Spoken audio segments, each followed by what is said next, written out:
பொருளாதார முன்னேற்றத்தில் முன்னணியில் இருக்கும் சீனாவின் சிச்சுவான் மாகாணத்திற்கும் இலங்கைக்கும் இடையிலான உறவுகள் இந்த சந்திப்பின் மூலம் புதிய மட்டத்திற்கு எடுத்து செல்லப்படும் என எதிர்பார்க்கப்படுவதாக ஜனாதிபதி ஊடகப் பிரிவு தெரிவித்துள்ளது. பொருளாதார அபிவிருத்தியில் முன்னணியில் இருக்கும் சிச்சுவான் மாகாணத்திற்கும் இலங்கைக்கும் இடையிலான பொருளாதாரம், வர்த்தகம், கலாசாரம், சுற்றுலாத்துறை மட்டுமின்றி அரசுகளுக்கு இடையிலான உறவுகளை வலுப்படுத்துவது மற்றும் அவற்றை புதிய நிலைக்கு உயர்த்துவது குறித்தும் இந்த சந்திப்பில் விரிவாக ஆராயப்பட்டுள்ளது. எரிசக்தி உள்ளிட்ட பல துறைகளில் சிச்சுவான் மாகாணம் அடைந்துள்ள சாதனைகளை இலங்கையுடன் பகிர்ந்து கொள்ளுமாறு மாகாண செயலாளருக்கு ஜனாதிபதி அழைப்பு விடுத்துள்ளார்.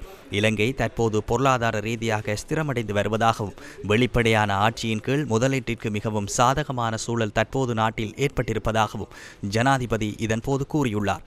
இலங்கை தற்போது அரசியல் திருப்பு முனையில் இருப்பதாக சுட்டிக்காட்டிய ஜனாதிபதி அனுரகுமார திசாநாயக்க, வடக்கு, கிழக்கு, மேற்கு, தெற்கு மக்கள் ஒன்றிணைந்து 2/3 பெரும்பான்மையை வழங்கி தற்போதைய அரசாங்கத்தை ஆட்சிக்கு கொண்டு வந்துள்ளதாகவும், குறித்த அணையினூடாக மக்கள் தம்மீது வைத்திருக்கும் எதிர்பார்ப்புகளை முழுமையாக நிறைவேற்ற அரசாங்கம் உறுதி பூண்டுள்ளதாகவும் இதன்போது தெரிவித்தார்.